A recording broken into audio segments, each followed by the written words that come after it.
Let's talk about insecurities. Hello. Okay, so we're back. Today we're talking about insecurities, actually, right?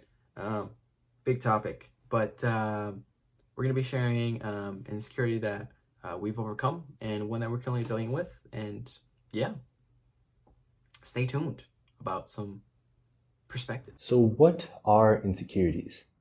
A simple definition I got from WebMD says insecurity is a feeling of inadequacy or not being good enough, and uncertainty. It produces anxiety about your goals, relationships, and ability to handle certain situations.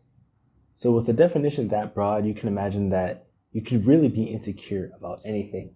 Some people are insecure about their body image, some people are insecure about their age, their hair, their intelligence, the amount they achieve or don't achieve.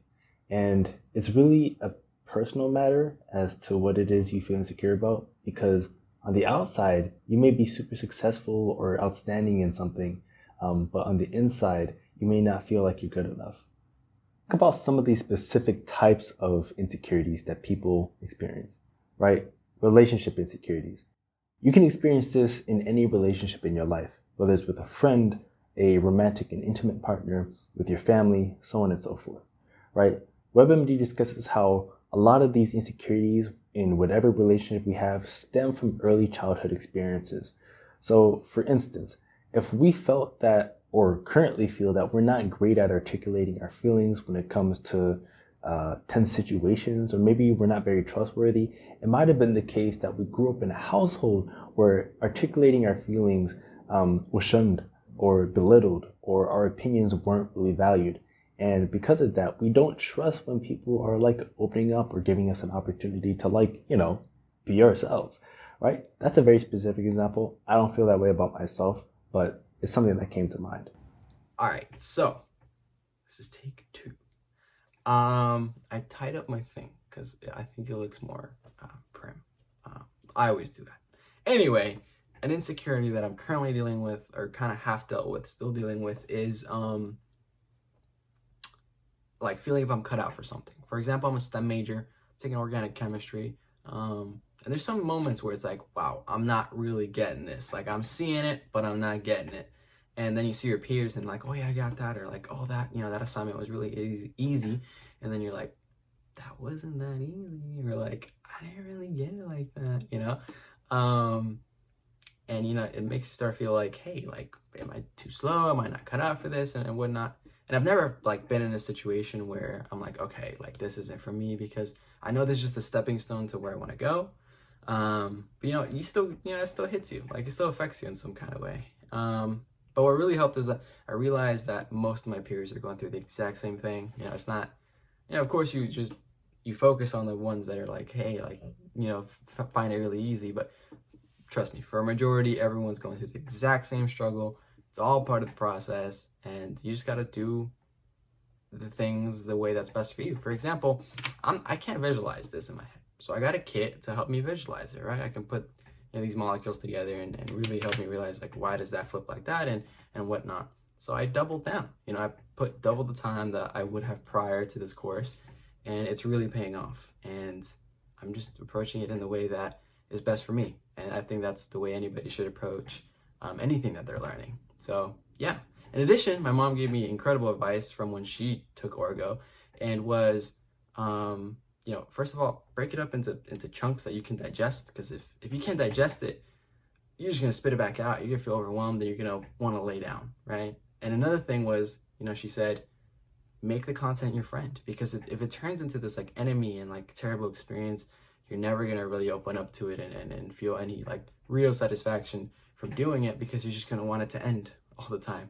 So I kind of really took that to heart, and I started doing like practice problems and whatnot.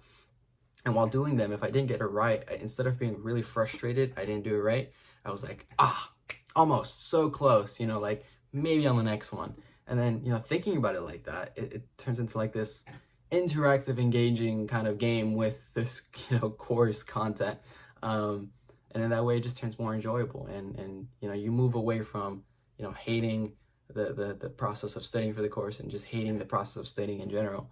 And yeah, that, take that as you will if you're having struggles with studying or whatnot. So yeah. So when I think about an insecurity that I'm dealing with right now, specifically something that's kind of developed more in recent months, it sounds kind of cliche, and it kind of sounds like, oh, what are you even talking about? But hear me out. It's this idea that I've peaked in high school, right? You know, when I think back at high school, I felt, at least in retrospect, that I was on a path that was much more sure. You know, I felt more certain in my success. I felt more clear and grounded and felt like I felt like this shit, if I'm being completely honest. And you know, coming from a relatively small school compared to some other places, and like having the grades and stuff and, you know, the popularity, it'll make you think that. It made me think that. And so when I come to a school like Georgetown, where like everyone is doing all the things all the time, and I can never really tell unless I sit down with people if like they're human, because like everyone seems to be doing good all the time. I find myself thinking, am I good enough?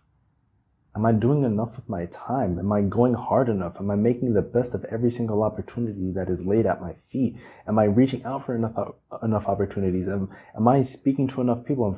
Am I making enough connections? Am I going to the gym enough? Am I making enough money? Am I not doing enough by my parents? Am I not honoring their sacrifices? Am I not, like, all these things all the time? And sometimes I am fine and I don't think about these things too deeply, but other times, especially in the past few weeks since I came back to campus, and especially since we transitioned from online to in-person instruction, I've thought about that all the time.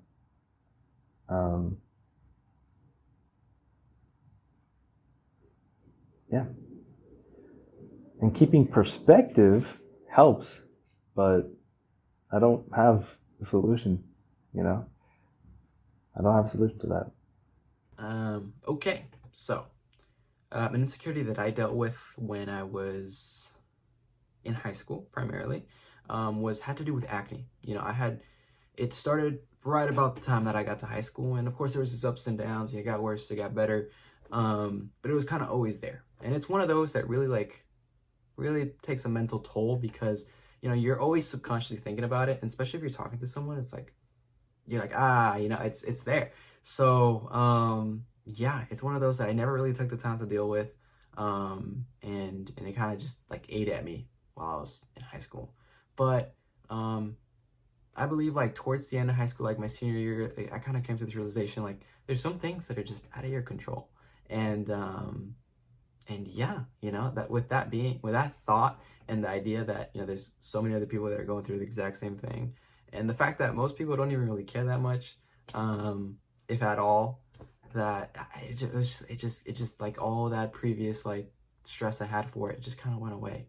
And maybe it was because of that, that ended up improving as a whole, where now it's like almost cleared up completely.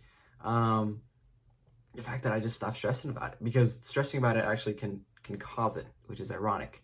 But yeah, so that's something you know I had to overcome, and you know I'm fortunately now, maybe it's because of my diet that I'm, you know, here now, or the way I'm working out, or maybe just because my hormones calmed down, it's cleared up, and you know I'm really grateful for that. But even if it didn't, I feel like I'd be in a position where I'd still be like, hey, it is what it is. It's temporary. It's one of those things that out of my control, and yeah. So if you're dealing with something that's out of your control, just, you know, it is what it is. Just, most people don't care.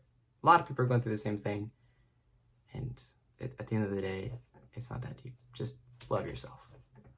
Looking back at my life, as if looking back meant going back a million years, I think the most consistent insecurity I had that I've overcome is my height. So growing up, I always felt insecure about my height because I was the shortest of all my brothers, and I was just like, I want to be like them. But more so for two other reasons. Two. One, I wanted to be in the NBA, and turns out that the average height of an NBA player is 6 feet, 7 inches tall. I'm 5'8". Let that sink in. But that's a superficial reason. The second reason, and more importantly, I had attached ideas of what it meant to be good and cool and attractive and like worthwhile to my height. But over time, I realized that, there were three things I should keep in mind. And honestly, keeping those three things in mind helped me overcome this. One, I can't control my height. And if something's out of your control, you've got to let it go. If you can't control, let it go. The second thing you got to remember, and the second thing I learned, is that my height really had no bearing on who I was, right? Like, sure, it might be a personality trait for some people, but for me, it just is a simple fact that has no bearing on my kindness or my intelligence or my thoughtfulness. And third, I realized that all the values I put into height had come from other people and had nothing to do with what I valued. And so I didn't feel comfortable like putting stock into something I didn't really believe in. And I want to base my life on my own value system and not something that was superimposed upon me by society. So yeah, remember those things. If you don't control, let it go. Things out of your control really have no bearing on who and what you are. And three, build your own value system. Don't let society superimpose things on you. Or at least try not to. After talking about insecurities and making you think about your insecurities, we hope that we can end off on a positive note here and just kind of realize that at the end of the day, we all deal with our own things. And at the end of the day, we're all still amazing and unique people. So, yeah. That's it. I forgot the outro, but we gave you some perspective, and that's all that matters. So until next time, take care.